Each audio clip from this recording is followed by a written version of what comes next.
Business എത്തിക്സുമായി ബന്ധപ്പെട്ട് ഇനി നമ്മൾ ഡിസ്കസ് ചെയ്യാൻ പോകുന്ന യൂണിറ്റ് എന്ന് പറയുന്നത് marketing ethics and consumer rights ആണ്. ഓക്കെ, സോ നെക്സ്റ്റ് ടോപ്പിക് എന്ന് പറയുന്നത് marketing ethics and consumer rights. ഇവിടെ ഈ മാർക്കറ്റിംഗ് എത്തിക്സിൻ്റെ ഇമ്പോർട്ടൻസ് എന്ന് പറഞ്ഞാൽ ഒരു ബിസിനസ്സിനെ സംബന്ധിച്ച് ഇവർക്ക് ഒരുപാട് ഡിപ്പാർട്ട്മെൻറ്റ്സ് ഉണ്ട്. ഇപ്പോൾ production department, finance department, HR department, operations department, marketing department, ഇങ്ങനെ പല പല ഡിപ്പാർട്ട്മെൻറ്റ് ഉണ്ട്. ഓക്കെ, ഇതിൽ കസ്റ്റമേഴ്സുമായിട്ട്, അതായത് ആ ബിസിനസ്സിൻ്റെ കൺസ്യൂമേഴ്സുമായിട്ട് ഡയറക്റ്റ് ആയിട്ട് ലിങ്ക് ഉള്ളത്. ഇപ്പോൾ പ്രൊഡക്ഷൻ ആണെങ്കിലും HR ആണെങ്കിലും ഫിനാൻസ് ആണെങ്കിലും എല്ലാത്തിനും ബിസിനസ്സിന് പ്രാധാന്യമുണ്ട്. നമുക്ക് പ്രൊഡക്ഷൻ ഡിപ്പാർട്ട്മെൻറ്റ് വേണം, ഫിനാൻസ് ഡിപ്പാർട്ട്മെൻറ്റ് വേണം, HR ഡിപ്പാർട്ട്മെൻറ്റ് വേണം, അഡ്മിൻ ഡിപ്പാർട്ട്മെൻറ്റ് വേണം, ഓപ്പറേഷൻസ് ഡിപ്പാർട്ട്മെൻറ്റ്, ഇതെല്ലാം വേണം. ഓക്കെ, ഇതിൽ തന്നെ മാർക്കറ്റിംഗ് ഡിപ്പാർട്ട്മെൻറ്റിൻ്റെ പ്രത്യേകത എന്ന് പറഞ്ഞാൽ ഈ മാർക്കറ്റിംഗ് ഡിപ്പാർട്ട്മെൻറ്റ് അല്ലെങ്കിൽ ഈ മാർക്കറ്റിംഗ് എന്ന ജോലിയാണ് സത്യത്തിൽ കസ്റ്റമേഴ്സും ബിസിനസ്സും തമ്മിലൊരു ബ്രിഡ്ജ് ആവുന്നത്. അപ്പോൾ ഈ ബിസിനസ്സിനെ പറ്റി കസ്റ്റമേഴ്സ് അറിയുന്നതും കസ്റ്റമേഴ്സിൻ്റെ ഫീഡ്ബാക്ക് എല്ലാം ബിസിനസ്സുകാരൻ അറിയുന്നതും മാർക്കറ്റിംഗ് എന്ന ടീം വഴിയാണ്. അപ്പോൾ നമ്മളെ സംബന്ധിച്ച്, ഒരു ബിസിനസ്സിനെ സംബന്ധിച്ച് കസ്റ്റമേഴ്സുമായിട്ട് ഡയറക്റ്റ് ലിങ്കുള്ള ഡിപ്പാർട്ട്മെൻറ്റ് എന്ന് പറഞ്ഞാൽ അത് മാർക്കറ്റിംഗ് ടീമാണ്. ഓക്കെ, അങ്ങോട്ടും ഇങ്ങോട്ടും ഉണ്ടോ, ബിസിനസ്സിലൊരു പുതിയ പ്രോഡക്റ്റ് വന്നാലോ അല്ലെങ്കിൽ ബിസിനസ്സിൻ്റെ എന്ത് കാര്യമോ ആയിക്കോട്ടെ അത് കസ്റ്റമേഴ്സിലോട്ട് എത്തിക്കുന്നത് മാർക്കറ്റിംഗ് ടീമാണ്. ഇനി അതുപോലെ തന്നെ കസ്റ്റമേഴ്സിൻ്റെ ആവശ്യം എന്താണ്, അവരുടെ ഒപ്പീനിയൻ എന്താണ്, അവരുടെ ഫീഡ്ബാക്ക് എന്താണ് തുടങ്ങി കസ്റ്റമേഴ്സിൻ്റെ സൈഡിൽ നിന്ന് ഇൻഫർമേഷൻസ് ബിസിനസ്സിലോട്ട് എത്തിക്കുന്നതും ഈ പറയുന്ന മാർക്കറ്റിംഗ് ടീം തന്നെ. സോ ബിസിനസ്സും കസ്റ്റമേഴ്സും തമ്മിലുള്ള ഒരു ഡയറക്റ്റ് ലിങ്ക് എന്ന് പറയുന്നത് ഈ മാർക്കറ്റിംഗ് ഡിപ്പാർട്ട്മെൻറ്റ് ആയിരിക്കും. അതുകൊണ്ട് തന്നെ മാർക്കറ്റിങ്ങിൽ നമ്മൾ എന്തെങ്കിലും അൺഎത്തിക്സ് കാണിച്ചാൽ, ഒരു ബിസിനസ്സിനെ സംബന്ധിച്ച് മാർക്കറ്റിങ്ങുമായിട്ട് ബന്ധപ്പെട്ട് എന്തെങ്കിലും അൺഎത്തിക്കൽ പ്രാക്ടീസ് നടത്തിയാൽ കസ്റ്റമേഴ്സിനെ അത് ഡയറക്റ്റ് ആയിട്ട് ബാധിക്കും. ഏത് ഡിപ്പാർട്ട്മെൻറ്റിൽ അൺഎത്തിക്കലാണെങ്കിലും കസ്റ്റമേഴ്സിനെ ബാധിക്കുമെങ്കിൽ പോലും ഏറ്റവും കൂടുതൽ കസ്റ്റമേഴ്സിനെ വളരെ പെട്ടെന്ന് തന്നെ ഡയറക്റ്റ് ആയിട്ട് ബാധിക്കുന്നത് മാർക്കറ്റിംഗ് അൺഎത്തിക്സ് ആയിരിക്കും. ഓക്കെ, ഇപ്പോൾ ഞാൻ 1-2 എക്സാമ്പിൾ പറഞ്ഞുതരാം. ഇപ്പോൾ ഈ മാർക്കറ്റിങ്ങുമായിട്ട് ബന്ധപ്പെട്ടെന്ന് പറയുമ്പോൾ ഇപ്പോൾ നടന്ന റിയൽ എക്സാമ്പിൾസ്. ഓക്കെ, ഒരുപക്ഷെ ഞാനിപ്പോൾ തൽക്കാലം ആ ബിസിനസ്സിൻ്റെ പേര് പറയുന്നില്ല. ആ ബിസിനസ് എന്ന് പറയുന്നത് ഈ ഇലക്ട്രോണിക് എക്യുപ്മെൻറ്റ്സും മൊബൈൽ ഫോൺസും ഒക്കെ വിൽക്കുന്നൊരു സ്ഥാപനമാണ്. ഓക്കെ, യഥാർത്ഥ പേരെന്താണെന്നുള്ള അവിടെ നിൽക്കട്ടെ, ഈ വാർത്ത കേട്ടവർക്ക് പെട്ടെന്നത് മനസ്സിലാവും. അപ്പോൾ ഒരു ബിസിനസ്സുകാരൻ ചെയ്ത് എന്താണെന്ന് വെച്ച് കഴിഞ്ഞാൽ, അവരുടെ ഒരു പ്രോഡക്റ്റിന് യഥാർത്ഥ വിലയേക്കാൾ 40% ഡിസ്കൗണ്ട് എന്ന് പരസ്യം ചെയ്തു.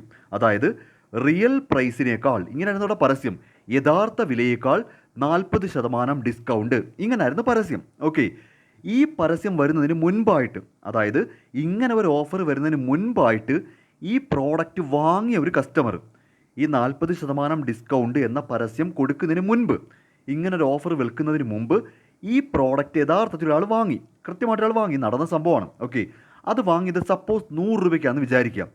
പുള്ളിക്കാരൻ ആ പ്രോഡക്റ്റ് ഈ പറയുന്ന ഓഫറിന് മുൻപ് ഒരു വട്ടം വാങ്ങിയായിരുന്നു, തൊട്ട് മുൻപ്. ഓക്കെ, അപ്പോൾ അയാളുടെ ഒരു ബില്ല് ഇരിപ്പുണ്ട്, അതിന് 100 രൂപയാണെന്ന് വിചാരിക്കാം. അതിനുശേഷമാണ് പുള്ളിക്കാരൻ ഈ പറയുന്ന പരസ്യം കണ്ടത്, യഥാർത്ഥ വിലയേക്കാൾ 40% ഡിസ്കൗണ്ട്. പുള്ളി ഈ പരസ്യം കണ്ടിട്ട് ഒന്നും കൂടെ വാങ്ങി, ഒരു പ്രോഡക്റ്റും കൂടെ വാങ്ങി. ഓക്കെ, ഓട്ടോമാറ്റിക്കലി തൊട്ട് മുൻപിരിക്കുന്ന ബില്ലാണ് യഥാർത്ഥ വില. ഈ പരസ്യം ചെയ്തതിന് മുൻപ് അല്ലെങ്കിൽ ഈ പറയുന്ന ഓഫറിന് തൊട്ട് മുൻപ് അയാൾ വാങ്ങിയത് 100 രൂപയ്ക്കാണെങ്കിൽ അതായിരിക്കണമല്ലോ ഇതിൻ്റെ യഥാർത്ഥ വില. കമ്പനി എന്താ പരസ്യം ചെയ്തിരിക്കുന്നത്, യഥാർത്ഥ വിലയേക്കാൾ 40% കുറച്ചാണ് നമ്മൾ വിൽക്കുന്നത്. പക്ഷേ പുള്ളി ചെന്ന് വീണ്ടും വാങ്ങുമ്പോൾ 80 രൂപയ്ക്കാണ് ബില്ല് ചെയ്തിരിക്കുന്നതെന്ന് വിചാരിക്കാം. ഓക്കെ, അപ്പോൾ ആ ബില്ലും കിട്ടി. പുള്ളിയുടെ കയ്യിലിപ്പോൾ പരസ്യത്തിന് തൊട്ട് മുമ്പുള്ള ബില്ലുണ്ട് 100 രൂപ, ഈ ഓഫർ വന്നതിന് ശേഷമുള്ള ബില്ല് 80 രൂപ. പുള്ളി ചെയ്തതെന്ന് പറഞ്ഞാൽ ഈ പഴയ ബില്ലും ഇവരുടെ പരസ്യത്തിൻ്റെ ഒരു കോപ്പിയും ഇപ്പോൾ വാങ്ങിയ ബില്ലും എല്ലാം കൂടെ ചേർത്ത് കൺസ്യൂമർ കോർട്ടിൽ കൊണ്ടുപോയി പരാതി കൊടുത്തു. ഇപ്പോൾ നടന്നപ്പോൾ പത്രത്തിൽ വന്നൊരു വാർത്തയാണ്, കസ്റ്റമർ കോർട്ടുണ്ട്, കൺസ്യൂമർ കോർട്ടുണ്ട്. ഓക്കെ, അവിടെ കൊണ്ടുപോയി കൃത്യം തെളിവ് സഹിതം പരാതി കൊടുത്തപ്പോൾ കോടതിക്ക് മനസ്സിലാവുമല്ലോ, റിയൽ പ്രൈസിൻ്റെ ബില്ലുണ്ട്, 100 രൂപയ്ക്ക് തൊട്ട് മുൻപ് അങ്ങോട്ട് വാങ്ങിയതേ ഉള്ളൂ. അത് കഴിഞ്ഞപ്പോഴാണ് ഈ ഡിസ്കൗണ്ട് ഓഫർ ചെയ്യുന്നത്. 40% ഡിസ്കൗണ്ട് എന്ന് പറയുമ്പോൾ ഈ പ്രോഡക്റ്റ് ഇനി അവർ 60 രൂപയ്ക്കേ വിൽക്കാവൂ, പക്ഷെ അവർ വിറ്റിരിക്കുന്നത് 80 രൂപയ്ക്കാണ്. അപ്പോൾ ഈ പഴയ ബില്ലുണ്ട്, ഇപ്പോഴത്തെ ബില്ലുണ്ട്, ആ പരസ്യത്തിൻ്റെ, ആ ഓഫർ എന്ന പരസ്യത്തിൻ്റെ ഒരു കോപ്പി എടുത്തിട്ട് കോടതി പോയപ്പോൾ കോടതി വിധിച്ചു ഏകദേശം 30,000 രൂപയോളമാണ് പുള്ളിക്ക് നഷ്ടപരിഹാരം കൊടുക്കേണ്ടി വന്നത്. ഇവിടെ സംഭവിച്ചത് എന്താണെന്ന് വെച്ചാൽ ഇതൊരു അൺഎത്തിക്കൽ പ്രാക്ടീസാണ്. ഈ 40% എന്ന പേരിൽ കസ്റ്റമേഴ്സിനെ കബളിപ്പിക്കുവാണ്, ഡയറക്റ്റായിട്ട് കസ്റ്റമേഴ്സിനെ അഫക്റ്റ് ചെയ്യും. റിയൽ പ്രൈസിനേക്കാൾ 40% കുറച്ച് വിൽക്കാനൊന്നും കസ്റ്റമേഴ്സ് പറഞ്ഞില്ലല്ലോ, ഇല്ല.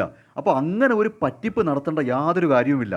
അപ്പോൾ ഇത് പ്യൂർലി ഒരു മാർക്കറ്റിംഗ് അൺഎത്തിക്സ് ആണ്. ഇനി മറ്റൊരു എക്സാമ്പിൾ പറയാം. അത് ഈ സോഷ്യൽ മീഡിയയിലൊക്കെ ഭയങ്കര വൈറലായൊരു ഫോട്ടോയാണ്. ഞാൻ പറയുമ്പോൾ തന്നെ അതൊക്കെ കേട്ടിട്ടുള്ളവർക്കറിയാം.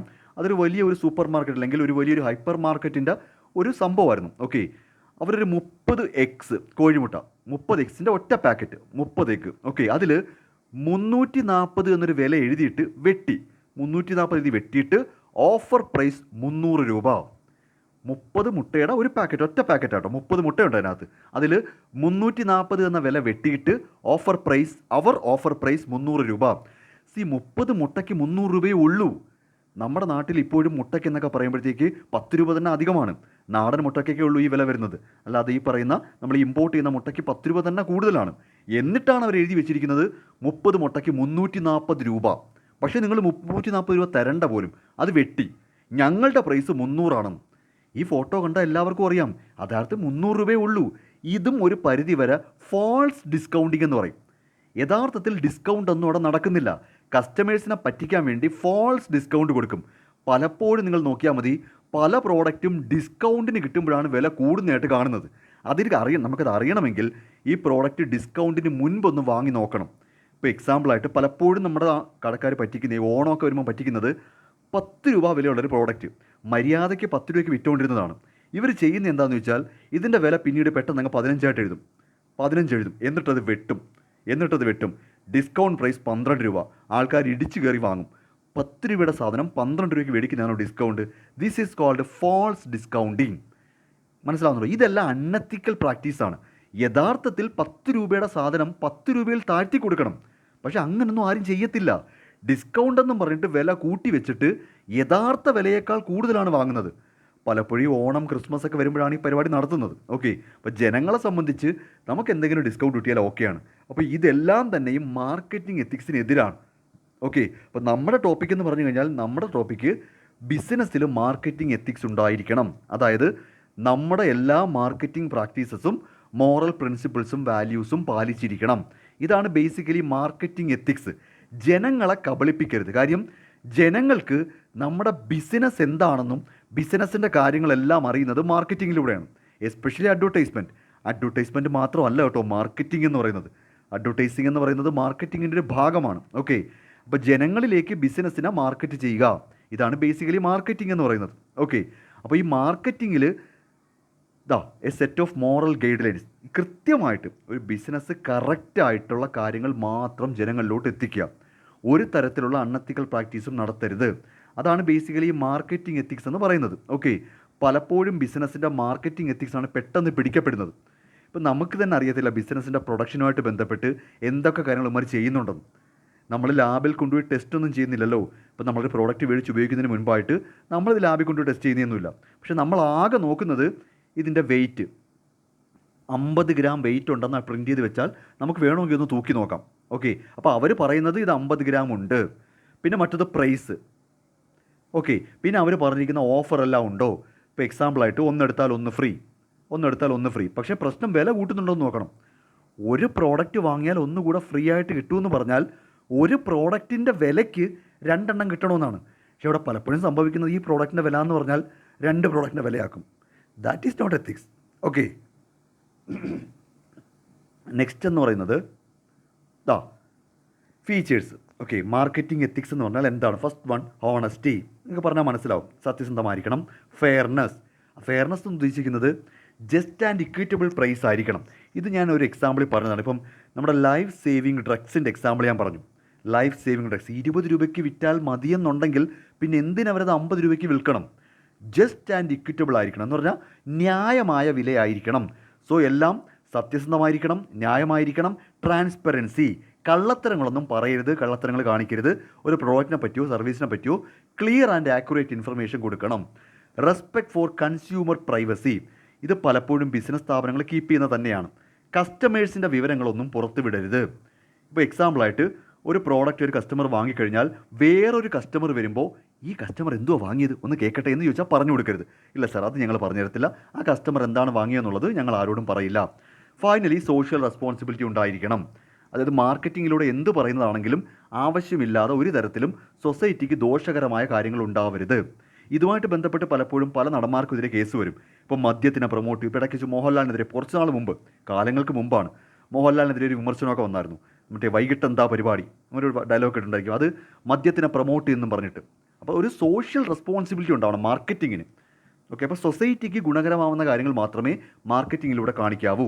അപ്പോൾ പ്രധാനമായിട്ടും മാർക്കറ്റിംഗ് എത്തിക്സ് എന്ന് പറഞ്ഞാൽ സത്യസന്ധമായിരിക്കണം, എല്ലാം സത്യസന്ധമായ കാര്യങ്ങൾ പറയണം, ന്യായമായ കാര്യങ്ങൾ പറയുക, ട്രാൻസ്പെറൻസി, എല്ലാം ക്ലിയർ ആൻഡ് ആക്യുറേറ്റ് ഇൻഫർമേഷൻ ആയിരിക്കണം, കൺസ്യൂമർ പ്രൈവസി ഒരിക്കലും ചോർത്തി കൊടുക്കരുത്, ഫൈനലി സോഷ്യലി റെസ്പോൺസിബിൾ ആയിരിക്കണം. ഓക്കെ, ഇനി എവിടെയൊക്കെയാണ് മാർക്കറ്റിംഗ് എത്തിക്സ് നമ്മൾ കീപ്പ് ചെയ്യേണ്ടത്? First one, product safety. നമ്മൾ വിൽക്കുന്ന പ്രോഡക്റ്റ് ഉപയോഗിച്ചാൽ ആർക്കും ഒന്നും പറ്റരുത്.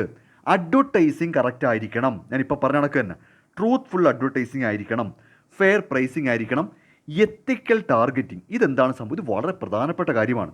നമ്മൾ ശ്രദ്ധിക്കാതെ പോകുന്നൊരു കാര്യം എന്ന് പറഞ്ഞാൽ ഒരു പ്രോഡക്റ്റിനെ സംബന്ധിച്ച് ആ പ്രോഡക്റ്റ് സേഫ് ആയിരിക്കും, ട്രൂത്ത്ഫുൾ അഡ്വർടൈസ്മെൻ്റ് ആയിരിക്കും, ഫെയർ പ്രൈസ് ആയിരിക്കും, എല്ലാം ഓക്കെ ആയിരിക്കും. പക്ഷേ വേണ്ടാത്ത ആളുകളെ കൊണ്ട് അത് വാങ്ങിപ്പിക്കും.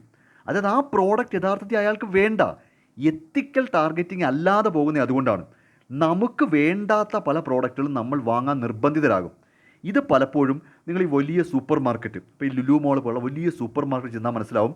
നമുക്ക് അധികം അത്യാവശ്യമില്ലാത്ത കാര്യങ്ങളാണ് ഭയങ്കരമായിട്ട് വിൻഡോ ഡ്രസ്സിങ് നടത്തി വെച്ചിരിക്കുന്നത്. ഇതൊക്കെ ചില സിനിമകളിലും പറയാറുണ്ട്. ഓക്കെ, അത് നമ്മൾ ചെന്ന് കണ്ടങ്ങ് എടുക്കുവാണെങ്കിൽ നമ്മുടെ കുറ്റമാണ്. മറിച്ച് അവിടെ നിൽക്കുന്ന സെയിൽസ് പേഴ്സൺ നമ്മളെ കൊണ്ട് ആവശ്യമില്ലാത്ത, ഇത് നിങ്ങളുടെ വീട്ടിൽ ഉപയോഗിച്ചാൽ നല്ലതായിരിക്കും, നമ്മളാവില്ല അതിൻ്റെ ടാർഗറ്റ് ഗ്രൂപ്പ്. ഞാൻ പറഞ്ഞാൽ മനസ്സിലാവുന്നുണ്ടോ? നമുക്ക് ആവശ്യമുള്ള പ്രോഡക്റ്റ് അല്ലാത്ത കാര്യങ്ങൾ പല മാർക്കറ്റിംഗ് സ്ട്രാറ്റജി ഉപയോഗിച്ച് നമ്മളെ കൊണ്ട് വാങ്ങിപ്പിക്കുന്നതും തെറ്റാണ്. എന്നാൽ ചോദിക്കും, നമ്മളെന്താ മണ്ടന്മാരാണോ? പലപ്പോഴും നമ്മളെ മണ്ടന്മാരാക്കി തന്നെയാണ് പല പ്രോഡക്റ്റും നമ്മളെ കൊണ്ട് വാങ്ങിപ്പിക്കുന്നത്. ഇപ്പോൾ വാക്യൂം ക്ലീനറൊക്കെ ഉണ്ടല്ലോ, ഈ വാക്യൂം ക്ലീനറൊക്കെ ശരിക്കും പറഞ്ഞാൽ എല്ലാ വീടുകൾക്കൊന്നും ഉപയോഗപ്പെടത്തില്ല. നമുക്ക് ആവശ്യമുണ്ടോ എന്ന് മനസ്സിലാക്കി മാത്രം സാധനം വാങ്ങുക. അപ്പോൾ ബിസിനസ്സുകാരനും അതിനകത്തൊരു റെസ്പോൺസിബിലിറ്റി ഉണ്ട്. ഒരു പ്രോഡക്റ്റ് വിൽക്കുമ്പോൾ ശരിക്കും നോക്കുക, നമ്മൾ ഈ വാങ്ങിക്കൊണ്ട് പോകുന്നയാൾക്ക് ഇതിൻ്റെ യൂസ് ആണോ, അതനുസരിച്ച് മാർക്കറ്റ് ചെയ്യുക. അപ്പോൾ ശരിക്കും ഇതൊരു പ്രധാനപ്പെട്ട കാര്യമാണ്. അതായത് ആവശ്യമില്ലാത്ത മാർക്കറ്റിംഗ് സ്ട്രാറ്റജീസ് അപ്ലൈ ചെയ്ത് ആവശ്യമില്ലാത്ത പ്രോഡക്റ്റുകൾ വാങ്ങിപ്പിക്കരുത് ആൾക്കാരെ കൊണ്ട്. ഇത് പലപ്പോഴും ചെയ്യുന്നുണ്ടോ? നമ്മുടെ വീട്ടിലിരിക്കുന്ന പല പ്രോഡക്റ്റും മേടിച്ചിട്ട് കുറച്ചാൾ കഴിഞ്ഞിട്ടൊക്കെ മാറ്റി വെക്കാറുണ്ട്. കാര്യം നമുക്ക് ആവശ്യമുള്ളതായിരുന്നില്ല. ഇപ്പോൾ അടുക്കളയിലൊക്കെ പോയി നോക്കിയാൽ മനസ്സിലാവും, അല്ലെങ്കിൽ എവിടെയെങ്കിലും നോക്കിയാൽ മനസ്സിലാവും, കുറേ കാലങ്ങളായിട്ടൊരു പ്രോഡക്റ്റ് വെറുതെ വെച്ചിരിക്കുമായിരിക്കും. അപ്പോൾ ശരിക്കും അതിൻ്റെ ആവശ്യം നമുക്കില്ലായിരുന്നു, വെറുതെ അങ്ങ് വാങ്ങിയതാണ് അല്ലെങ്കിൽ വാങ്ങിപ്പിച്ചതാണ്. അറ്റ്ലീസ്റ്റ് ബിസിനസ്സിൻ്റെ സൈഡിൽ നിന്നൊരു പ്രഷർ ഉണ്ടാവരുത്. മനസ്സിലാവുന്നുണ്ടോ? കസ്റ്റമേഴ്സിനോട് ആവശ്യമില്ലാതെ ഈ പ്രോഡക്റ്റ് വാങ്ങാനായിട്ട് ഒരു ആവശ്യത്തിൽ കൂടുതൽ പ്രഷർ ഉണ്ടാവരുത്. സംശയം ഉണ്ടെങ്കിൽ നിങ്ങൾ വീട് മൊത്തം ഒന്ന് പരിശോധിച്ച് നോക്ക്. പല പ്രോഡക്റ്റുകളും ഇപ്പോൾ വെറുതെ ഇരിപ്പുണ്ട്, വീട്ടിൽ വെറുതെ ഇരിപ്പുണ്ട്. വെറുതെ ഇരിക്കുന്നു പറഞ്ഞാൽ ആ സാധനത്തിൻ്റെ ആവശ്യമില്ലായിരുന്നു, നമ്മൾ എന്തോ ഒരു പരസ്യം കണ്ടോ എന്തോ കാര്യത്തിനങ്ങ് വാങ്ങി വെച്ചതാണ്. ഓക്കെ, അപ്പോൾ എത്തിക്കൽ ടാർഗറ്റിംഗ് ആയിരിക്കണം. ബിസിനസ് ഒരിക്കലും ആവശ്യമില്ലാതെ ടാർഗറ്റഡ് ഗ്രൂപ്പിനല്ലാതെ പ്രോഡക്റ്റ് പ്രഷർ കൊടുക്കരുത്. അവരായിട്ട് വന്ന് വാങ്ങുന്നെങ്കിൽ വാങ്ങിക്കൊണ്ട് പോയിക്കോട്ട്, നമ്മൾ അങ്ങോട്ട് പ്രഷർ കൊടുക്കരുത്. Okay, then objectives. കറക്റ്റായിട്ട് മാർക്കറ്റിംഗ് എത്തിക്സ് ഫോളോ ചെയ്താലുള്ള ഒബ്ജക്റ്റീവ് ഫസ്റ്റ് കസ്റ്റമർ ട്രസ്റ്റ്. ഇതൊക്കെ ഓൾറെഡി അറിയാം നിങ്ങൾക്ക്. Okay, organisation reputation. ഇത് ഞാൻ എപ്പോഴും പറയുന്ന കാര്യമാണ്. നമ്മൾ സത്യസന്ധരായ ചിലപ്പോൾ ഷോർട്ട് ടൈം സക്സസ് ഉണ്ടാകത്തില്ല. പലപ്പോഴും കള്ളത്തരം കാണിക്കുന്നത് ഷോർട്ട് ടൈം സക്സസ്സിനാണ്. ഇതെല്ലാം ഞാൻ പറഞ്ഞതാണ്. പെട്ടെന്ന് ലാഭം ഉണ്ടാക്കുക, അതാണ് ഈ കള്ളത്തരത്തിൻ്റെ ഉദ്ദേശം. പക്ഷേ എത്തിക്സ് ഒക്കെ കീപ്പ് ചെയ്ത് പോയി കഴിഞ്ഞാൽ ലോങ് ടൈം സക്സസ് ഉണ്ടാവും. Finally to promote social welfare. Okay, ഇതൊക്കെയാണ് പ്രധാനപ്പെട്ട ഒബ്ജക്റ്റീവ്സ് എന്ന് പറയുന്നത്. അഡ്വാൻറ്റേജ് നേരത്തെ പറഞ്ഞ കണക്ക് തന്നെ, ബ്രാൻഡ് ലോയൽറ്റി ഉണ്ടാക്കുക, ഒരു കോമ്പറ്റീറ്റീവ് അഡ്വാൻറ്റേജ് കിട്ടും. ലീഗൽ കംപ്ലയിൻസ്, നേരത്തെ ഞാൻ പറഞ്ഞില്ലേ കോടതിയിൽ പോയി കേസ് കൊടുത്തെന്ന്, അത്തരം കാര്യങ്ങളൊക്കെ ഒഴിവാക്കാം. പലപ്പോഴും നമ്മൾ ഈ ഡിസ്കൗണ്ട് എന്നൊക്കെ പറഞ്ഞ് നിങ്ങൾ ബിസിനസ്സുകാരാണെന്നുണ്ടെങ്കിൽ, നിങ്ങളുടെ പേരൻസ് ആരെങ്കിലും ബിസിനസ് ചെയ്യുന്നെങ്കിൽ ചുമ്മാ ഡിസ്കൗണ്ട് എന്ന് പറഞ്ഞൊന്ന് ഓഫർ ചെയ്ത് കളയരുത്. ഇതിൻ്റെ യഥാർത്ഥ വില തൊട്ട് മുമ്പത്തെ ബില്ലിൽ ഉണ്ടെന്നുണ്ടെങ്കിൽ ആൾക്കാരുടെ അടുത്ത് കമ്പയർ ചെയ്യും, കൊണ്ട് കേസ് കൊടുത്തു കളയും. ഇപ്പോൾ ഒരു പ്രോഡക്റ്റ് 50% ഓഫ് എന്ന് വെക്കുന്നു, 50% ഓഫ്. ഈ ഓഫർ വെക്കുന്നതിൻ്റെ തൊട്ട് തലേന്ന് രാത്രി വരെ ഇതിന് ഓഫർ ഇല്ലല്ലോ, ഇല്ല. അപ്പോൾ തൊട്ട് തലേന്ന് രാത്രി ഈ പ്രോഡക്റ്റ് വിറ്റിരിക്കുന്നത് ഒരു പ്രൈസിനായിരിക്കും. അപ്പോൾ പിറ്റേന്ന് രാവിലെ മുതൽ ഇതിൻ്റെ പകുതിക്കേ വിൽക്കാവൂന്നാണ് ഈ പരസ്യം. അപ്പോൾ ആരെങ്കിലും മെനക്കെട്ട് ഇറങ്ങിക്കഴിഞ്ഞാൽ ഇതുപോലെ കേസായിപ്പോവും. കാരണം അയാൾ തലേന്ന് രാത്രി വന്നിട്ട് 100 രൂപയ്ക്ക് മേടിച്ച പ്രോഡക്റ്റാണ്. തൊട്ട് രാവിലെ പിറ്റേ ദിവസം രാവിലെ കാണാം 50% ഓഫ്. പിറ്റേ ദിവസം രാവിലെ ഇയാൾ ഈ പ്രോഡക്റ്റ് മേടിക്കാൻ ചെല്ലുമ്പോൾ അയാൾക്കിത് 50 രൂപയ്ക്കാണ് കിട്ടേണ്ടത്. മറിച്ച് നമ്മൾ 90 രൂപയ്ക്ക് വിറ്റാൽ പുള്ളി ഒന്നും പറയത്തില്ല, വാങ്ങി ബില്ലും എടുത്തുകൊണ്ട് നേരെ കോടതി പോയാൽ മതി. കേസാണ്, 10-25,000 രൂപ പോയി കിട്ടും. ഓക്കെ, അപ്പോൾ അതുകൊണ്ട് തന്നെ ലീഗൽ കംപ്ലയിൻസസ് ഉണ്ടാവാനുള്ള സാധ്യത കൂടുതൽ ഈ മാർക്കറ്റിംഗ് കള്ളത്തരങ്ങൾക്കാണ്. Finally employee satisfaction. ഇത് ഞാൻ എപ്പോഴും പറയുന്നതാണ്. സത്യസന്ധമായിട്ട് നല്ല രീതിക്ക് നടക്കുന്ന ബിസിനസ് ആണെങ്കിൽ അവിടുത്തെ എംപ്ലോയീസും ഒരു പരിധി വരെ സാറ്റിസ്ഫൈഡ് ആയിരിക്കും, അവർക്കും ഹൈ മൊറയിലായിരിക്കും. അതെപ്പോഴും അങ്ങനെയാണ്. ഓക്കെ, ഇപ്പോൾ നല്ല കോളേജിൽ നിന്ന് തന്നെയാണ് എപ്പോഴും നല്ല സ്റ്റുഡൻസ് രൂപപ്പെട്ട് വരുന്നത്. കാര്യം ഈ നല്ല കോളേജ് എന്ന് പറഞ്ഞാൽ സബ്ജക്റ്റീവ് ടേമാണ്. ഇപ്പോൾ നല്ല college in the sense college യാതൊരു തരത്തിലുള്ള മാൽ പ്രാക്ടീസ് നടത്താതെ സ്റ്റുഡൻസിനോട് ഏറ്റവും നല്ല രീതിയിൽ പെരുമാറി വെറുതെ ഹൈ ഫീസൊന്നും വാങ്ങാതെ എല്ലാ അറ്റ്മോസ്ഫിയറും നല്ലതുപോലെ ക്രിയേറ്റ് ചെയ്ത് നല്ല രീതിയിൽ ക്ലാസ് എല്ലാം കൊടുത്ത് ഒരു പെർഫെക്റ്റ് കോളേജ് ആയിട്ടാണ് റൺ ചെയ്യുന്നതെങ്കിൽ സ്റ്റുഡൻസും ഓട്ടോമാറ്റിക്കലി ചിന്തിക്കും ഇത്രയും നല്ലൊരു കോളേജാണ്, അപ്പോൾ നമുക്കും നല്ല രീതിയിൽ റിസൾട്ട് വാങ്ങി ഇമ്പ്രൂവ്മെൻറ്റ് വേണം. അതുകൊണ്ടാണ് ഈ വലിയ IIMs, ഇന്ത്യയിലെ തന്നെ ഏറ്റവും വലിയ സ്ഥാപനം IIMs. ഈ IIM വളരുന്നതിനോടൊപ്പം സ്റ്റുഡൻസും വളരും, മ്യൂച്വലിയാണ്. ഓക്കെ, IIM വളരുന്നത് കൊണ്ട് ഈ പറയുന്ന സ്റ്റുഡൻസും വളരും, സ്റ്റുഡൻസ് വളരുന്നത് കൊണ്ട് IIMും വളരും എന്ന് പറയുന്ന കണക്കാണ്. ഓക്കെ, അപ്പോൾ അതുകൊണ്ട് തന്നെ നല്ല നല്ല ബിസിനസ് സ്ഥാപനങ്ങളിൽ കറക്റ്റായിട്ട് എത്തിക്സ് പാലിക്കുന്ന ബിസിനസ് സ്ഥാപനമാണെങ്കിൽ ഓട്ടോമാറ്റിക്കലി എംപ്ലോയി സാറ്റിസ്ഫാക്ഷൻ ഉണ്ടാകും. ഇനി അൺഎത്തിക്കലാണെങ്കിൽ, നമ്മൾ മാർക്കറ്റിങ്ങിൽ അൺഎത്തിക്കലാണെങ്കിൽ എന്തൊക്കെയാണ് ഡിസഡ്വാൻറ്റേജ്? ഫസ്റ്റ് വൺ ഇവിടെ കിടക്കട്ടെ, ലീഗൽ കോൺസിക്വൻസ്. ഞാൻ ഓൾറെഡി പറഞ്ഞത് സത്യസന്ധമായ കാര്യമാണ്. ഏകദേശം ഒരു വർഷത്തിനകത്ത് വെച്ച് നടന്ന സംഭവമാണ്. കൊണ്ടുപോയി കേസ് കൊടുത്താൽ പണി കിട്ടും. ഓക്കെ, പിന്നെ കസ്റ്റമർ ട്രസ്റ്റ് പോയി കിട്ടും. 50% ഓഫ് എന്നൊക്കെ പറഞ്ഞ് കയറിയതാണ്. അപ്പോഴാണ് പറയുന്നത് 50% ഓഫിന് മേടിച്ചിട്ട് പോലും വില കൂടുതലായോ, പിന്നെ അങ്ങോട്ട് ആരും കയറത്തില്ല. ഓട്ടോമാറ്റിക്കലി റെപ്യൂട്ടേഷണൽ ഡാമേജ്, ബിസിനസ്സിന് പണി കിട്ടും.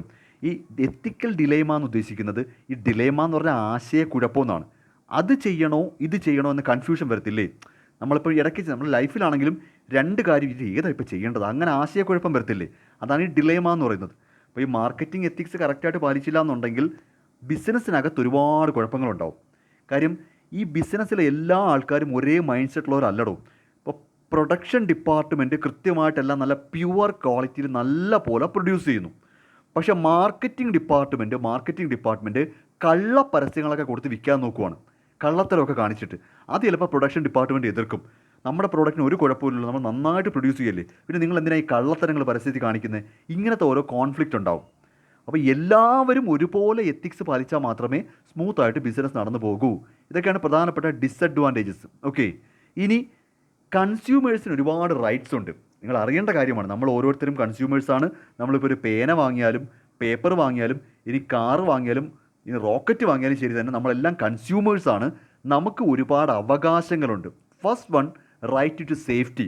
ഒരു പ്രോഡക്റ്റ് വാങ്ങി ഉപയോഗിക്കുമ്പോൾ ഒരു കാരണവശാലും നമുക്കത് സേഫ്റ്റി പ്രോബ്ലം ഉണ്ടാവാൻ പാടില്ല, എങ്കിൽ നമുക്ക് കേസ് കൊടുക്കാൻ പറ്റും. Right to be informed.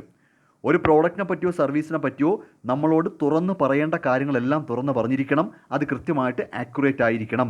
ഒന്നും മറച്ച് വെച്ചിട്ട് കച്ചവടം നടത്തരുത്. Okay, right to choose. നമുക്ക് എന്ത് വാങ്ങണം എന്ന് തീരുമാനിക്കാനുള്ള അവകാശമുണ്ട്.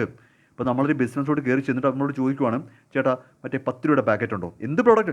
അപ്പോൾ അയാൾ പറയുവാണ് 10ൻ്റെ ഇല്ല മോനെ, 10ൻ്റെ ഇല്ല സാർ, 10ൻ്റെ ഇല്ല മാഡം, 20ൻ്റെ ഉള്ളൂ. 20ൻ്റെ എനിക്ക് വേണ്ട, ഉടനെ വാങ്ങിയേ പറ്റൂ. എന്താ വാങ്ങാത്തേ? അവിടെ വന്നേ, ഇത് വാങ്ങിക്കൊണ്ട് പോയാൽ മതി എന്ന് പറയാൻ പറ്റൂല. 10ൻ്റെ ഉണ്ടെങ്കിൽ വാങ്ങാം. റൈറ്റ് ടു ചൂസാണ്. എനിക്കിഷ്ടമുള്ള പ്രോഡക്റ്റേ ഞാൻ വാങ്ങത്തുള്ളൂ. Okay, then right to be heard. Right to be heard എന്ന് പറഞ്ഞാൽ എനിക്ക് എന്തെങ്കിലും പരാതി ഉണ്ടെങ്കിൽ consumers have the right to express their grievance എന്നാണ്. പരാതി എനിക്ക് എന്തെങ്കിലും പരാതി ഉണ്ടെങ്കിൽ ഞാനത് പറയും, നിങ്ങളത് കേൾക്കണം.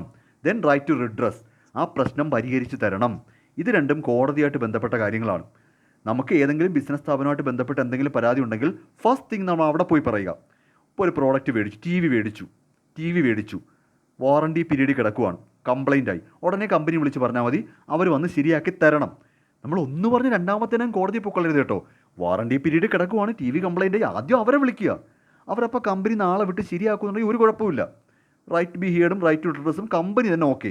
പക്ഷേ വാറണ്ടി പീരീഡ് കിടക്കുന്ന ടി വി ശരിയാക്കാൻ അവർ കാശ് ചോദിക്കുവാണെങ്കിൽ നമ്മളിത് രണ്ടും നേരെ കോടതി കൊണ്ടുപോകണം. കോടതി ചെന്ന് പരാതി കൊടുക്കുക, അവരത് പരിഹരിച്ച് തരും. ഓക്കെ, അപ്പോൾ ഇതെല്ലാം കൺസ്യൂമേഴ്സിൻ്റെ റൈറ്റാണ്. Clear? Next, consumer right protect ചെയ്യുന്ന എന്തിനു വേണ്ടിയെന്ന് വെച്ചാൽ ഫെയർ ട്രേഡ് പ്രാക്ടീസ്. അതായത് ഏറ്റവും പ്രധാനപ്പെട്ട കാര്യം എന്ന് പറഞ്ഞാൽ കൺസ്യൂമേഴ്സിനെ പ്രൊട്ടക്റ്റ് ചെയ്ത് കൺസ്യൂമേഴ്സിൻ്റെ റൈറ്റ്സ് പ്രൊട്ടക്റ്റ് ചെയ്താൽ മാത്രമേ കൃത്യമായിട്ട് മര്യാദയ്ക്ക് കച്ചവടം നടന്ന് പോകത്തുള്ളൂ. ഓക്കെ, ദെൻ കസ്റ്റമർ കോൺഫിഡൻസ് കൂട്ടും, എത്തിക്കൽ ബിസിനസ് പ്രാക്ടീസ് പ്രൊമോട്ട് ചെയ്യും, സസ്റ്റൈനബിൾ കൺസംഷൻ എന്ന് ഉദ്ദേശിക്കുന്നതെന്ന് പറഞ്ഞു കഴിഞ്ഞാൽ നമുക്ക് ഈ പറയുന്ന വാറണ്ടിയൊക്കെ തന്നുമ്പോൾ നമുക്കൊരു ഉറപ്പുണ്ട്, വാങ്ങുന്നയാൾക്ക് ഉറപ്പുണ്ട് ഈ വാറണ്ടി പീരീഡിൽ എന്ത് കംപ്ലയിൻറ്റ് വന്നാലും കമ്പനി ശരിയാക്കും. ഓട്ടോമാറ്റിക്കലി നമ്മളത് വീണ്ടും ആൾക്കാർക്ക് റെക്കമെൻഡ് ചെയ്യും. ഇത്തരം പ്രോഡക്റ്റുകൾ വാങ്ങാൻ യാതൊരു മടിയും കാണിക്കത്തില്ല. ഓക്കെ, അപ്പോൾ ഇതൊക്കെയാണ് പ്രധാനമായിട്ടും കസ്റ്റമർ റൈറ്റ് പ്രൊട്ടക്റ്റ് ചെയ്യുന്നതിൻ്റെ പ്രാധാന്യങ്ങൾ. ക്ലിയർ? ഇനി രസകരമായ ഒരു എക്സാമ്പിൾ ഞാൻ കാണിച്ചു തരാം. അപ്പം ഞാൻ ഓൾറെഡി പറഞ്ഞല്ലോ, ഇത് നമ്മുടെ തന്നെ പി ഡി എഫ് ആണ്. ഈ ക്ലാസ്സിൻ്റെ എല്ലാം ഡിസ്ക്രിപ്ഷനിൽ നമ്മുടെ ഈ പി ഡി എഫിൻ്റെ ലിങ്ക് ഞാൻ കൊടുക്കുന്നുണ്ട്. ഈ എക്സാമ്പിൾസ് എല്ലാം ഞാൻ തന്നെ വെച്ചിരിക്കുന്നതാണ്. ഓക്കെ, അപ്പോൾ ഇത് നടന്നൊരു സംഭവം, ഡോവ് സോപ്പ് കിട്ടുന്നുണ്ടോ? ഡോവ്, ഒരു സോപ്പിൻ്റെ പേരാണ് ഡോവ്. ഓക്കെ, ഈ സോപ്പിൻ്റെ പരസ്യത്തിന് നിങ്ങൾ ശ്രദ്ധിച്ചോ എന്നറിയത്തില്ല, ഈ സോപ്പുകളുടെ പരസ്യത്തിൻ്റെ കുഴപ്പം, ഈ സോപ്പ് ഉപയോഗിക്കുന്നത് പലപ്പോഴും പരസ്യം കണ്ടാൽ തോന്നും നമുക്ക് സൗന്ദര്യം കൂടാനാണെന്ന്. സോപ്പ് ഉപയോഗിച്ച്, അതായത് ഈ ഫെയർ ആവുക, കളർ കുറച്ചുകൂടി ഒരു വെളുത്ത നിറത്തിലോട്ടൊക്കെ വരിക. അതുകൊണ്ട് തന്നെ പലപ്പോഴും സോപ്പിൻ്റെ പരസ്യത്തിൽ ഇപ്പോൾ ഐശ്വര്യ റോയ് അല്ലെങ്കിൽ ഷാറൂഖ് ഖാൻ, ലെക്സിൻ്റെ പരസ്യം ഇവരൊക്കെ ആയിരുന്നു. ഇപ്പോൾ കത്രീന കൈഫ്, പ്രിയങ്ക ചോപ്ര, ഇത് സോപ്പ് ഉപയോഗിക്കുന്നത് പലപ്പോഴും സൗന്ദര്യം കൂട്ടാനാണ് എന്ന രീതിയിലാണ് പരസ്യം ചെയ്യുന്നത്. ഓക്കെ, അപ്പോൾ ഡോവ് എന്ന കമ്പനിയോടൊക്കെ അതിൻ്റെ ഒരു ക്ലീഷേ ബ്രേക്കിംഗ് അങ്ങനല്ല. അതായത് ഏറ്റവും സുന്ദരിമാരായ, ഏറ്റവും സൗന്ദര്യമുള്ളവർ അവർ കാണിക്കുന്ന മെയിനായിട്ട് ഉദ്ദേശിക്കുന്നത് നിങ്ങൾ സോപ്പ് ഉപയോഗിച്ചാൽ ഇങ്ങനെ ആവുമെന്നാണ്. അവർ പറയുന്നതെന്ന് പറഞ്ഞാൽ ഈ വെളുപ്പ് നിറമുള്ളവർ മാത്രമല്ല ഡോവ് സോപ്പ് ഉപയോഗിക്കുന്നത് എല്ലാ നിറത്തിലുള്ളവരുമാണ്. അതെന്താണ്? നല്ല വെളുത്ത ആൾക്കാർ മാത്രമേ സോപ്പ് ഉപയോഗിക്കത്തുള്ളൂ? ഒരിക്കലും അല്ല. സോപ്പ് എന്ന് പറയുന്നതിൻ്റെ ഉദ്ദേശം മറ്റൊന്നാണ്. അത് നമ്മുടെ ബോഡി ഫ്രേഗ്രൻസ് വരുത്തുക, കുളിക്കുന്നതുമായിട്ട് ബന്ധപ്പെട്ട് നമ്മുടെ ഈ പറയുന്ന ശരീരത്തിൽ അഴുക്ക് കളയുക, അതൊക്കെയാണ് ഉദ്ദേശം, അല്ലാതെ സൗന്ദര്യം കൂട്ടലല്ല. ആ മീനിങ് വരുന്ന രീതിയിൽ തന്നെ എല്ലാത്തരം ആളുകളും, ഐശ്വര്യ റായ്, പ്രിയങ്ക ചോപ്ര ശ്രേണി മാത്രമല്ല, എല്ലാത്തരം ആളുകളെയും വെച്ചിട്ട് അവർ പരസ്യം ചെയ്തു. നമ്മുടെ സോപ്പിൻ്റെ പർപ്പസ് ഇതാണ്. ഇവിടെ വെളുത്തവരോ കറുത്തവരോ പൊക്കം കുറഞ്ഞവരോ പൊക്കം കൂടിയവരോ എന്ത് തരം ആൾക്കാരും ആയിക്കോട്ടെ, നിങ്ങൾക്ക് എല്ലാവർക്കും നമ്മുടെ സോപ്പ് ഉപയോഗിക്കാം. അപ്പോൾ അതെന്ന് പറയുന്നത് കൃത്യമായിട്ടൊരു എന്താ പറയുക, ഒരു മെസ്സേജ് ആയിരുന്നു. എല്ലാത്തരം ആളുകൾക്ക് ഉപയോഗിക്കാൻ പറ്റുന്ന രീതിയിലാണ് നമ്മുടെ സോപ്പ് ഇറക്കിയിരിക്കുന്നത്. അല്ലാതെ ചില സോപ്പ് കമ്പനി പറയുന്ന പോലെ തന്നെ ഐശ്വര്യ റോയെ പോലാകാം, പ്രിയങ്ക ചോപ്രയെ പോലാകാം, ഷാറൂഖ് ഖാനെ പോലാകാം. അതായത് അത്തരത്തിൽ ആ രീതിയിലാണ് പലപ്പോഴും സോപ്പിൻ്റെ പരസ്യം. സോപ്പ് ഈസ് ഈക്വൽ ടു വെളുപ്പെന്നാണ്. അങ്ങനല്ല എന്ന് കാണിച്ചുകൊണ്ടാണ് ഡോവ് ആ പരസ്യം ഇറക്കിയത്. കറുത്ത ആൾക്കാർക്കോ വെളുത്ത ആൾക്കാർക്കോ അങ്ങനെ ഒന്നൊരു വ്യത്യാസമേ ഇല്ല. സോപ്പാണ്, ഇതെല്ലാവർക്കും ഉപയോഗിക്കാം. ഇത് കറക്റ്റായിട്ടൊരു എത്തിക്കൽ സ്റ്റാൻഡേർഡ് ആയിരുന്നു. ഓക്കെ, ശരിയാണ് അവർ പറയുന്നത്. സോപ്പ് മേടിച്ച് ഉപയോഗിക്കുന്ന ചില പ്രത്യേക ആൾക്കാർ മാത്രമാണോ? എല്ലാവരും സോപ്പ് ഉപയോഗിക്കും. ഓക്കെ, അപ്പോൾ ഇതാണ് ബേസിക്കലി മാർക്കറ്റിംഗ് എത്തിക്സിൻ്റെ പ്രാധാന്യം. ഓക്കെ.